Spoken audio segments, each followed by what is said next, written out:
सनातन धर्म प्रेमियों, आज आप लोग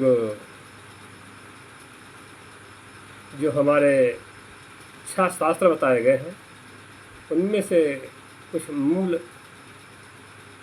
तथ्य हैं, उनका जो उद्देश्य है उनके बारे में सुने।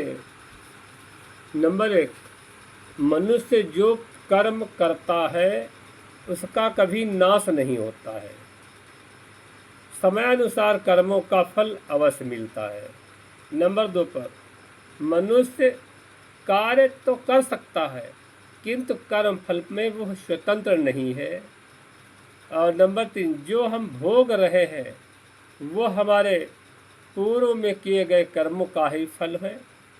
नंबर 4, तत्व ज्ञान से मनुष्य को कर्म बंधन से छुड़ाता है। और नंबर 5, दुखों से छूटना ही मुक्ति है।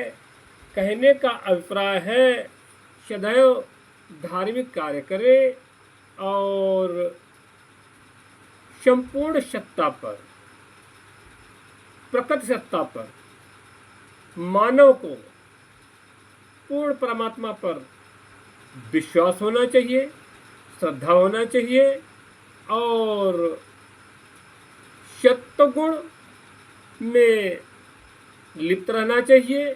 यहाँ तक भोजन जो है वो भी हमें अधिकतर सत्वगुण ही करना चाहिए।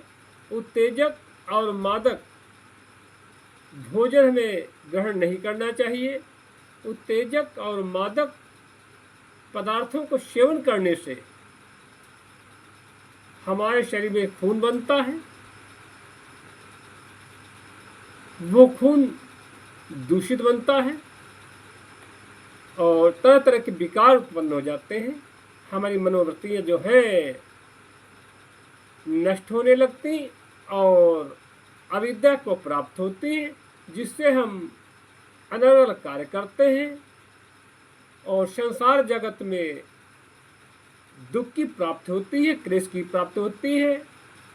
इनसे छुटकारा पाने के लिए हमें सदैव ईश्वर का स्मरण करना चाहिए और अच्छे वातावरण में रहना चाहिए, सज्जनों के साथ रहना चाहिए, उनकी बातों को सुनना चाहिए, दुर्व्यसनों से बचना चाहिए।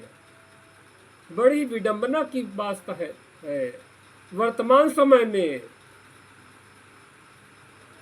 हमारे जीवन पर, हमारे सामाजिक पटल पर पाश्चात्य शैली जो है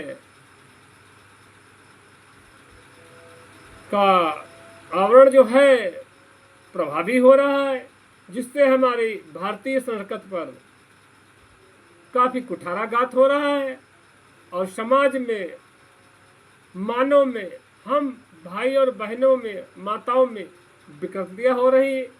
इसको हमें अवश्य दूर करना चाहिए। तरह तरह के प्रचार हो रहे हैं, टीवी चैनल हो,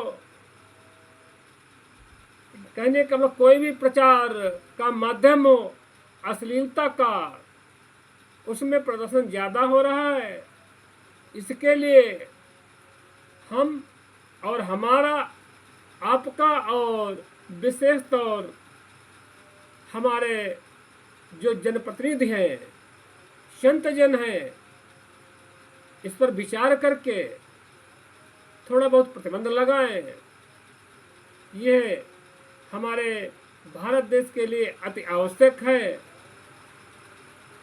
अन्यथा आगे चलकर भारतीय व्यवस्था जो है और भारतीय संस्कृति पर काफ़ी बुरा असर पड़ेगा।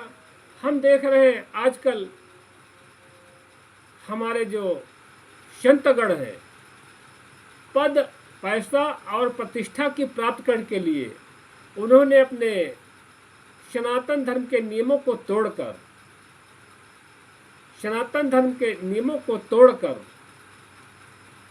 अपनी पाश्चात्य शैली को स्वीकार कर लिया। इनके प्रकार उनका पैसा प्राप्त करना, पद को प्राप्त करना लक्ष्य बन गया है। समाज सुधार की जगह वो समाज को दूषित कर रहे हैं। कहीं जातिगत ऊंच नीच की भावना से प्रेरित होकर प्रवचन करते हैं। हमारे जो संतजन हुआ करते थे, ऋषिगण हुआ करते थे, झोपड़पट्टी कोठियों में निवास करके समाज का भला करते थे और शिक्षा दिया करते थे गुरुकुलों में। वर्तमान के अधिकांश संत जो है आधुनिक साज सज्जा यशो आराम की जिंदगी जी रहे हैं। वो न तो त्यागी है न वैरागी है, वो सुख के भोगी हैं। योगी नहीं, सुख के भोगी हैं। ऐसे संतों को, सभी को चाहिए ऐसे संतों को छोड़ दें और अपनी माताओं बहनों को उनके पास न भेजें, न उनका कोई आर्थिक सहयोग ही करें। हम जो सहयोग करते हैं, अगर आर्थिक सामाजिक सहयोग किसी प्रकार का हम करते हैं और संत या कोई व्यक्ति उसका दुरुपयोग करता है, तो हमें उसका फल दुर्गति में प्राप्त होता है। हमें उससे अच्छाई नहीं होती, उस कर्म से हमें उत्तम फल की प्राप्ति नहीं होती, उससे हमें दुख की ही प्राप्ति होती और हम सब नरक के गामी होते हैं। दान उसी व्यक्ति को देना चाहिए जो दान देने लायक हो, उसे ही दान दें। राधे राधे, राधे राधे।